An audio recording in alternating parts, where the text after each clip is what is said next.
Hi, I'm Jeff Bloomberg, and I'm the Chief Operating Officer at MGE. This week's tip is part 3 of 3 on the Dental Treatment Coordinator position, job description, and overview.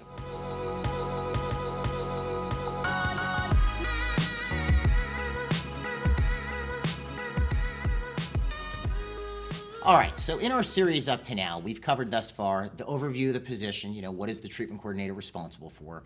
We've also talked about the doctor-treatment coordinator relationship, how the pass occurs, when the treatment coordinator should come in the room. We've also gone over a couple of the points as to why treatment presentations fail, meaning you don't get a close per se when you're doing them. Now, in this week's tip, we're going to be picking up on the rest of what I had said I would cover up to now, which is specifically how the treatment coordinator can be more proactive on the job as opposed to being passive, how to set monthly and weekly and daily goals, as well as what the treatment coordinator's schedule would look like on a day-to-day basis. So let's talk about this concept of being proactive versus passive. So we already know that the treatment coordinator is essentially supposed to work with the doctor to help a patient wrap up financial arrangements, figure out how they're going to take care of their treatment plan, and help get them on the schedule. So a passive approach to this job would be, if I'm the treatment coordinator, I sit back, and whenever that opportunity arises where I'm needed to discuss fees with a patient, that's what I do. But then when I'm not doing that, what am I doing? In other words, I'm just waiting for this traffic to come to me. Ideally, you'd want to be a bit more proactive in that you're actually doing something to create more of those types of situations. So that's what I want to talk a bit about today. Now that starts with setting goals. Ideally, most practices do this. They'll set some type of a monthly production goal, which you can break down into a daily production goal. You can do the same thing with collections. Obviously, if you're producing and you're not collecting it, it doesn't really work. For that matter, it's actually more destructive to a practice to produce 100,000 and only collect 60,000 than it is to produce 60,000 and only collect 60,000. You're actually incurring more expense at that point, which is why a lot of managed care doesn't work, because your expenses don't change when you're doing managed care. Beside the point, let's talk about setting a goal. So ideally, at the beginning of the month, the treatment coordinator with the office manager, or the treatment coordinator with the doctor and the office manager, would work out what is the goal for collections this month. And this is a simple equation, just like you would do with production. So let's say our monthly goal is 100,000. Well, all right, then we need to figure out what should we be collecting every day, because we want to see, are we moving towards our monthly goal? Are we behind? Are we ahead? Where are we at any given point in the month?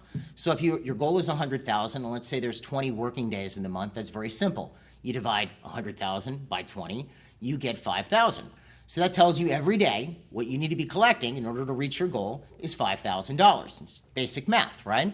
But then how do you use that? Let's say you're 5 days into the month. Well, at that point, if you're supposed to be doing 5,000 a day, you should be at 25,000. Well, what if you're only at 20 or 15? That tells you that some extra, special action is required to get yourself back on track. Or you might find out on a more positive note, you're at 30,000 and you're supposed to be at 25. I think you get the general idea. The bottom line is you want to start off with some type of a monthly goal, which you can break down into a daily goal that you could then relate to your job on a day-to-day basis. So assuming you have your goal, now is where we're going to get into being proactive. How can a treatment coordinator be proactive? Well, obviously, they have to handle the regular day-to-day traffic, the treatment presentations and consultation with the doctor that you're going to be getting from new patients or from recall. But what should the treatment coordinator be doing when they're not doing that? There's no new patient to see right now. There's no one in recall that the doctor's talking to about a treatment plan. What should they be doing? Here's where they get proactive. There's a couple things they can do. Specifically, we'll start off with the incomplete treatment list. Now, if you're like most offices, you have an incomplete treatment list. And I don't mean the diagnosed treatment that people just haven't accepted yet. You probably even have a list of treatment plans. This is Joe Jones. I'm not violating HIPAA, right? I'm just making up a name. Here's Joe Jones, and you presented 6 crowns, and they didn't accept. And here's, Mary Smith, and you presented 4 crowns, and they accepted 1. You have a list of patients that you've presented treatment to that haven't accepted. And for some reason, offices keep this list as if it's going to be a source of filling the schedule. How often do you fill a last-minute opening on the schedule, or even maybe not even last minute, maybe even opening tomorrow or the day after, by using the incomplete treatment list? If you were like 99.9% of the profession, it very rarely works out. You call these patients, you go, hey, are you ready to do XYZ treatment? No, I'm still thinking about it, or whatever reason they gave you for not doing it. Well, there's a reason they're on the incomplete treatment list. They were never closed about doing the treatment in the first place. In the majority of cases, there's always, the occasional case the person couldn't do it right now because they're refinancing their house or whatever, things happen, right? But for the most part, the person's just not closed. So they end up on the incomplete treatment list, which is not a fruitful source of filling openings. But these people still do need treatment. So as a treatment coordinator, how can you use this incomplete treatment list? Well, there's two ways. First thing you would do is you'd pull the list out, and you're going to go through the various names. Obviously, you would have the chart in front of you. If you're paperless, you would be looking on the computer. If it's a paper chart, you get the chart in front of you. I would do one of two things with these. If the person is overdue for recall, or they're coming due for recall and aren't scheduled, work with the scheduling coordinator to get them scheduled. Chances are, if you're a treatment coordinator, you know how to schedule a checkup appointment. Just make sure you're not putting people in appointment slots that they shouldn't be in. Now, why would a treatment coordinator call and put people on the recall schedule? What is the point of that? The whole idea is you're trying to get this person back in because you're not going to sell this treatment plan over the phone 9 times out of 10. And you could always start the conversation off if you wanted to. Hello, Mr. Smith. Hey, how are you doing? You get the pleasantries out of the way and you make sure you've got good communication with them. Are you ready to proceed with that treatment plan? Most of the time they're going to say, no, I'm still thinking about it or whatever. You need to get them in. You need to get them back in front of the doctor for any number of reasons. The top two I would pick is, one, you're going to have a much better chance handling this on a face-to-face basis. Two, their treatment plan may have changed since you haven't seen them in 6 months to a year. Things may have changed in their mouth. The doctor needs to look at them. So get them on the hygiene schedule. Bring them in, put them on hygiene, and when they're there, the doctor can go in and you can start the whole sales process again, as I've discussed in the prior videos, if they're overdue. What if they're not overdue? Here's a patient who came in, they needed, 6 crowns, and they're not due for recall for another 3 months, but they're there on your incomplete treatment list. What do you do?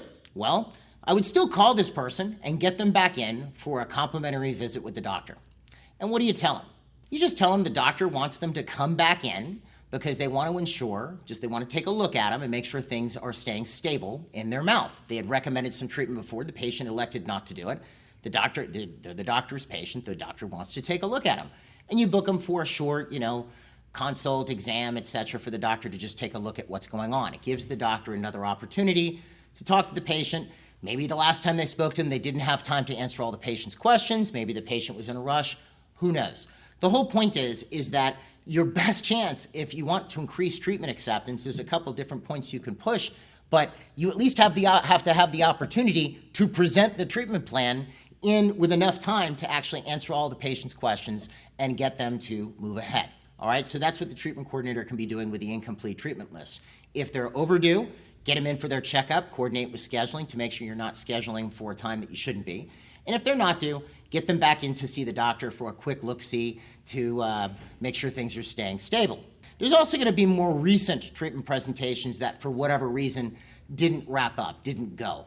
The person had to talk to a spouse, they were switching insurances, etc. These things should be being followed up on a regular basis by the treatment coordinator when they are not seeing patients face-to-face. So they could be calling the incomplete treatment list as well as recent treatment presentations that didn't necessarily convert. That's what they're doing to stay proactive. Now, if you watch how that whole cycle works, if the treatment coordinator is doing these things, the patient comes back in the office, they're on hygiene or on the doctor's schedule, and you have another opportunity to help that patient get the treatment that they need. Otherwise, they're sitting in front of a patient and helping the doctor help a patient get the treatment that they need. That's staying proactive, and it actually contributes to the treatment coordinator's overall goals. So how would the treatment coordinator's schedule look like on a day-to-day basis? Well, it's actually pretty simple. And look, if you're a treatment coordinator, you're going to have a lot of other bells and whistles you're going to add to this. I'm just kind of giving you a broad overview. But you'd come in first thing in the morning, and this is all assuming you're working off of a monthly and daily goal.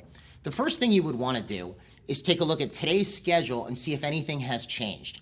Maybe a patient was supposed to come in at 10 o'clock that was supposed to bring you a payment for their balance. Or a patient was on the schedule that was going to be paying half down when they started, etc. There could be any number of things. That's going to affect your daily goal, and you're going to want to account for these things first thing in the morning. The next thing the treatment coordinator would do would be attend the morning production meeting. I put a link below where you can actually see a post we have on how to do a morning production meeting. We also have a more detailed video on the subject on our online training platform, DDS Success, which I do recommend that you check out. It's full of information. We update it and add new content every month. And if you want to get a flavor of what DDS Success is all about, if you go to the homepage on ddssuccess.com, click get a free demo, schedule a free demo. And you can take a look at what's there to see if it's something that you would be interested in doing. Anyway, that gives you the general overview if you download or go to the link below of what a morning production meeting is. I do recommend that you have them every day. It's definitely a way to help boost productivity in the practice. So the treatment coordinator would figure out what's on the schedule, go to the morning production meeting, and then based on the morning production meeting, they would have an idea of what their schedule is going to be like that day. This is when they're going to be seeing this patient.